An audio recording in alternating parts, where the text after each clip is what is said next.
The first story people believe about you is usually not the truth. It is your outfit. Before you explain who you are, before your voice reveals your warmth, intelligence, fear, or kindness, someone has already made a small prediction about you.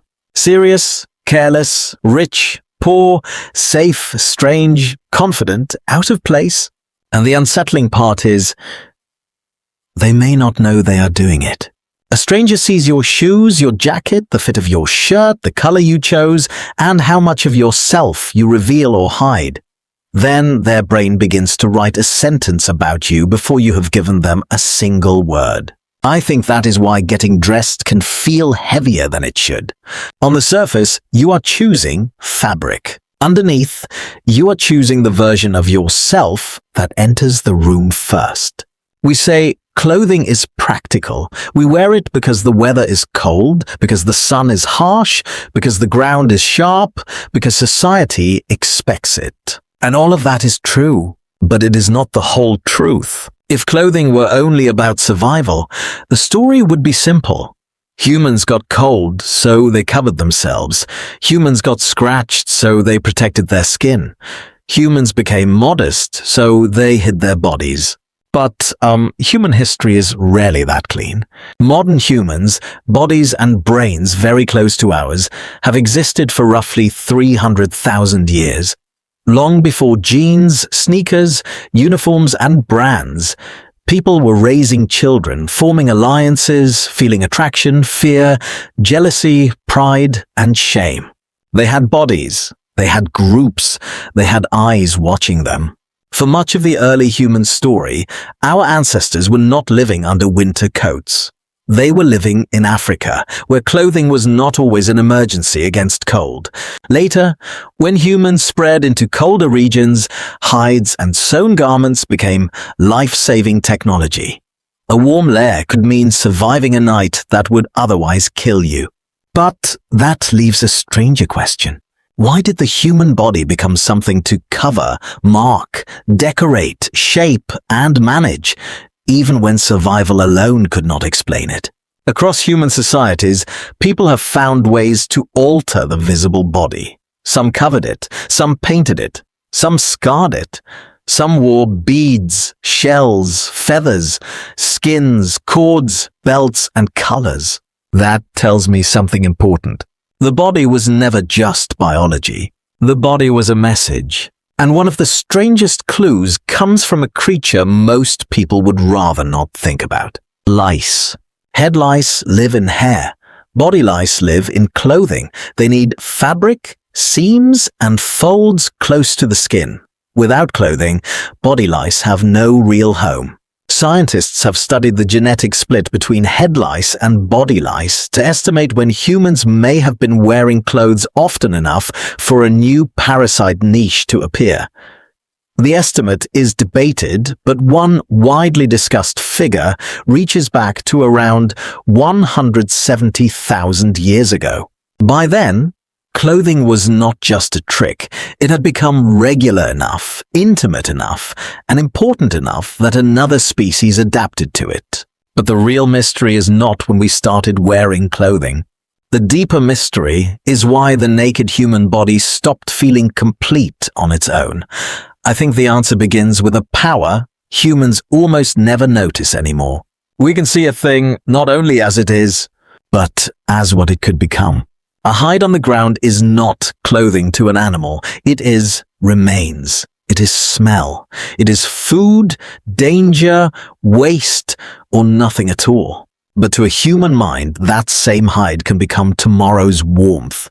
A pouch, a blanket, a sign of adulthood, a mark of grief, a way to say, I belong to these people, not those people. That is not simple. That is imagination working with the hands. To make clothing, early humans had to think forward. They had to scrape animal skin, soften it, dry it, cut it, pierce it, tie it, repair it, and remember how it fit the body. They had to care about something that did not exist yet, and this is where clothing becomes more than protection. It becomes one of the first forms of human design. Not designed for beauty alone, designed for identity, designed for movement, designed for social meaning. Around 40,000 years ago, in places such as Siberia, archaeologists have found bone needles with eyes. That small hole in a tiny piece of bone may look boring at first, but I find it almost shocking. Because a needle with an eye means humans were not only draping skins over their shoulders, they were joining pieces together. They were shaping material around the body. They were making garments that could hold, bend, close, and move. A fitted garment requires a different kind of mind.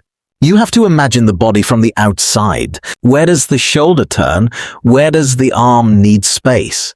Where does cold air enter? Where does skin rub? Where should the material open? Where should it stay tight? In other words, clothing forced humans to study themselves as visible creatures. And once you can see yourself from the outside, something changes. You begin to understand that your body is not only yours. It also lives in the minds of other people. That may be one of the most uncomfortable discoveries in human evolution. Because from that moment, appearance is no longer passive. It can be managed. It can be improved. It can be hidden. It can be used. Long before luxury brands, humans were already using shells, beads, ochre, feathers, animal teeth, and carved objects to communicate something beyond survival. Some shell beads from Africa and the Near East are tens of thousands of years old, and many researchers see them as signs of symbolic behavior. A bead does not keep you warm. A pattern does not stop a predator. A color on the body does not make a spear sharper. So why do it? Because humans were not only trying to stay alive, they were trying to be understood. This, to me, is the real birth of fashion. Not a runway, not vanity, not shopping. Fashion began when humans discovered that appearance could change behavior. A person wearing certain materials could look prepared. A person with certain marks could look initiated. A person with certain ornaments could look desirable, dangerous, sacred, married, grieving, powerful, or protected. Clothing became a shortcut into the social brain. Before someone knew your story, they could read your signals. And that created a new kind of human power. The power to edit the first impression, and that power did not disappear. It only changed materials. Today, a white coat can make a stranger seem medically trustworthy before they touch a stethoscope. A black suit can make a young man look older, more serious, more controlled. A uniform can turn an ordinary body into the visible face of a school, a hospital, a restaurant, an airline, an army, or a nation. A wedding dress can announce a transition before a single vow is spoken. Black clothing at a funeral can tell a room, I understand what this moment means. None of this is random. It is ancient social coding still running through modern life. That is why the wrong outfit can feel so strangely painful. Being overdressed is not just about looking fancy. Being underdressed is not just about looking lazy. The deeper problem is that your body is sending the wrong signal to the room, and the human brain hates that. I think this is where clothing reveals something honest about us. We like to believe we are above appearances. We say only the inside matters. And morally, maybe that is true. But socially, humans have never lived only on the inside. We are seen before we are understood. We are interpreted before we are known. And for most of our history, being misread by the group was not a small problem. Your ancestors needed belonging, trust, protection, cooperation, and shared meaning. To be pushed too far outside the group could mean danger. So when you stand in front of the mirror and wonder, does this look right? You're not always being shallow. Sometimes you are running an ancient survival question through a modern closet. Do I belong here? Will they understand me? What version of myself is safe to show? This does not mean clothing should control your life. It does not mean you should worship brands, chase status, or build your worth from fabric. In fact, I think the opposite lesson is more powerful. Once you understand that clothing is a signal, you can stop being trapped by it. You can dress with more awareness, not more insecurity. You can ask, what am I communicating? Instead of, am I enough? Because clothing was never just about covering the body. It was about helping the human being step into the world. A layer of protection, a layer of identity, a layer of courage.